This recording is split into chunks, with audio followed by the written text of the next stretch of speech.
Hello दोस्तों, स्वागत है आपका पवन के रॉक चैनल में। तो दोस्तों, आज हम लोग बाल विकास का शिक्षण शास्त्र देखेंगे। प्रैक्टिस सेट दूसरा इसका सॉल्व करेंगे। तो आइए चलते हैं, सॉल्व करते हैं प्रैक्टिस सेट दूसरा और देखते हैं आप कितना सही कर पाते हैं।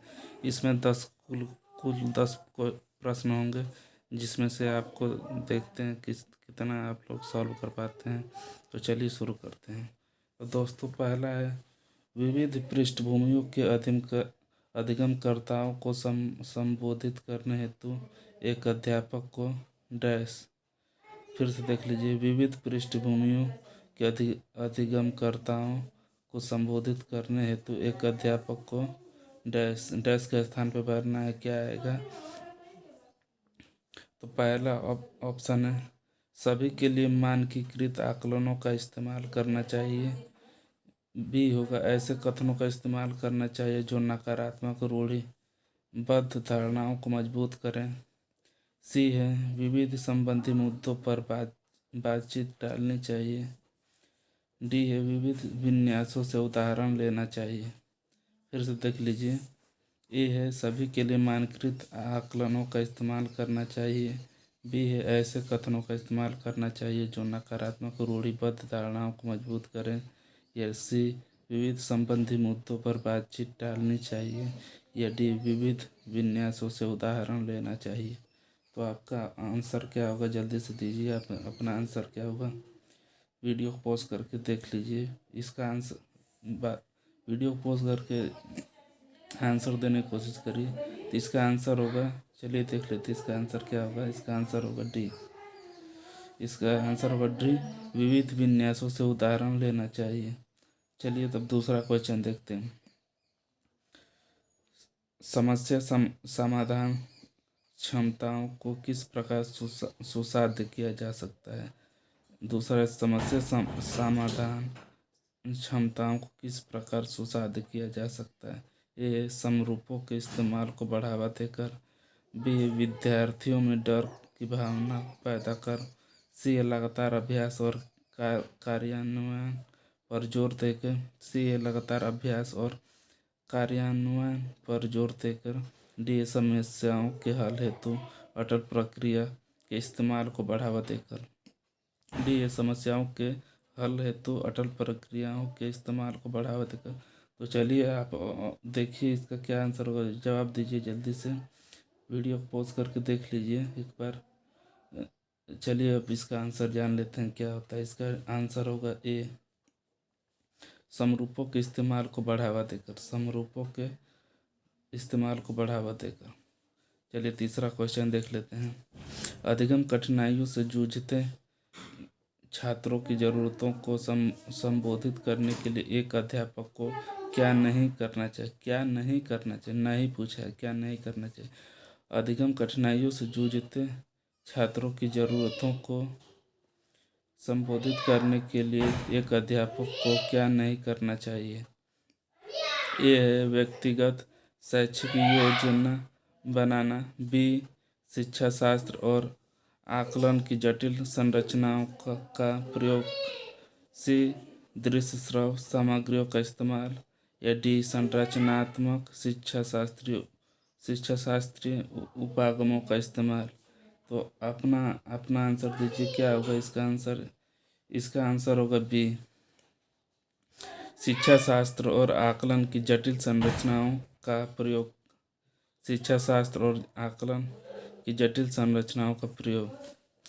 चलिए चौथा देख लेते हैं क्या होगा। सृजनात्मकता की पहचान का प्रमुख लक्षण क्या है? चौथा, सृजनात्मकता की पहचान का प्रमुख लक्षण क्या है? ए है अति सक्रियता। बी है सतर्कता। सी है क्रम परिज्ञानता या बोधगम्यता। या डी है अपसारी चिंतन। फिर से देख लीजिए, सृजनात्मकता की पहचान का प्रमुख लक्षण क्या है? ए है अति सक्रियता। बी है असतर्कता। सी है कम परिज्ञानता या बोधगम्यता। या डी है अपसारी चिंतन। इसका ऑप्शन क्या होगा? जल्दी से ऑप्शन इसका बताइए।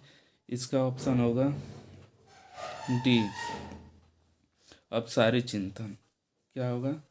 अपसारी चिंतन। चलिए पांचवा देख लेते हैं। निम्न में से अध्यापन अधिगम को सबसे प्रभावशाली माध्यम कौन सा है? निम्न में से अध्यापन अधिगम का सबसे प्रभावशाली माध्यम कौन सा है? ऑप्शन देख लीजिए। बिना विश्लेषण के अवलोकन करना, बी है अनुकरण और नकल और दोहराना, सी है विषय वस्तु को यंत्रवत याद करना, डी है संकल्पनाओं के बीच संबंध खोजना। जल्दी से इसका उत्तर दीजिए। इसका उत्तर क्या होगा? चलिए देख लेते हैं। इसका उत्तर होगा डी, संकल्पनाओं के बीच संबंध खोजना। क्या होगा? संकल्पनाओं के बीच संबंध खोजना। तो आपको उम्मीद है ये समझ आ रहा होगा। तो दोस्तों चलिए अब ये आगे हम लोग देख लेते हैं छठवें क्वेश्चन से क्या आता है। तो छठे क्वेश्चन का देखते हैं क्या होता है। एक अध्यापिका को दिए गए किसी कार्यकलाप में छात्रों की विभिन्न त्रुटियों का विश्लेषण करना चाहिए, क्योंकि फिर से देख लीजिए। एक अध्यापिका को दिए गए किसी कार्यकलाप में छात्रों की विभिन्न त्रुटियों का विश्लेषण करना चाहिए। ए है इसके आधार पर वह ज़्यादा त्रुटियां करने वाले छात्रों को दूसरे छात्रों से अलग कर सकती है। बी है अधिगम केवल त्रुटियों के शोधन पर निर्भर है। सी है इसके आधार पर वह दंड की मात्रा निर्धारित कर सकती है। डी है त्रुटियों की समझ अध्यापन अधिगम प्रक्रिया के लिए अर्थपूर्ण है। तो ऑप्शन आप दीजिए। इसका क्या होगा? इसका ऑप्शन होगा डी, त्रुटियों की समझ अध्यापन अधिगम प्रक्रिया के लिए अर्थपूर्ण है। चलिए अब सातवां देख लेते हैं। सातवां, अधिगम की अभिप्रेरणा को किस प्रकार कायम रखा जा सकता है? फिर से देख लीजिए। अधिगम की अभिप्रेरणा को किस प्रकार कायम रखा जा सकता है? ए है बच्चों को बहुत आसान क्रियाकलाप देकर, बी है यंत्रवत याद करने पर जोर देकर, सी है बच्चों को दंड देकर, या डी है प्रवीणता अभिमुखी लक्षणों पर जोर देकर। तो ऑप्शन बताइए इसका क्या होगा? इसका ऑप्शन बताइए जल्दी से। तो इसका ऑप्शन होगा डी, प्रवीणता अभिमुखी लक्षणों पर जोर देगा। आठवां देख लेते। शर्मिंदगी डैश डैश है। शर्मिंदगी डैश डैश में खाली जगह पे आपको भरना है। तो देख लेते हैं इसका ऑप्शन क्या होगा। शर्मिंदगी बच्चों को अधिगम हेतु अभिप्रेरित करने के लिए बहुत प्रभावशाली है। ए, बी है के प्रभाव को अध्यापन अधिगम प्रक्रिया में बारंबार पैदा करना चाहिए।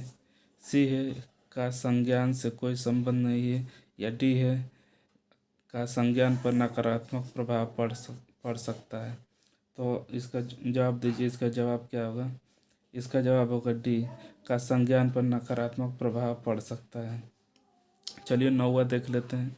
नौवां है अधिगम का संरचनात्मक विचार यह सुझाव देता है कि ज्ञान की संरचना में डैश खाली स्थान पर भरना है। क्या आएगा? अधिगम का संरचनात्मक विचार यह सुझाव देता है कि संज्ञान की ज्ञान की संरचना में आगे भरना है। ए है बच्चे सक्रिय भूमिका निभाते हैं। बी, बच्चे पूर्ण रूप से पाठ्य पुस्तकों पर निर्भर रहते हैं। सी, बच्चों की कोई भूमिका नहीं होती, या डी, बच्चे पूर्ण रूप से वयस्कों पर निर्भर रहते हैं। तो इसका जवाब दीजिए। इसका जवाब होगा ए, बच्चे सक्रिय भूमिका निभाते हैं। चलिए 10वां और आज का आखिरी क्वेश्चन देख लेते हैं। 10वां, अधिगम के लिए निम्न में से कौन सी धारणा उपयुक्त है? फिर से देख लीजिए। अधिगम के लिए निम्न में से कौन सी धारणा उपयुक्त है? ए, प्रयासों से कोई फर्क नहीं पड़ता। बी, असफलता अनियंत्रित है। सी, योग्यता सुधारी है, या डी, योग्यता अटल है। फिर से देख लीजिए। ए, प्रयासों से कोई फर्क नहीं पड़ता। बी, असफलता अनियंत्रित है। सी, योग्यता सुधारी है। डी, योग्यता अटल है। तो इसका क्या आंसर होगा? जल्दी से बताइए। इसका आंसर होगा, चलो देख लेते हैं इसका आंसर क्या होगा। इसका आंसर होगा सी, योग्यता सुधारी है। तो उम्मीद है दोस्तों आपको ये वीडियो पसंद है। अगर वीडियो पसंद है तो ज़्यादा से ज़्यादा लोगों में शेयर करें और चैनल को सब्सक्राइब करके बेल की घंटी को दबा दें, ताकि मेरी आने वाली हर वीडियो का नोटिफिकेशन सबसे पहले आप पा सकें। तो चलिए ये वीडियो को यहीं ख़त्म करते हैं। धन्यवाद।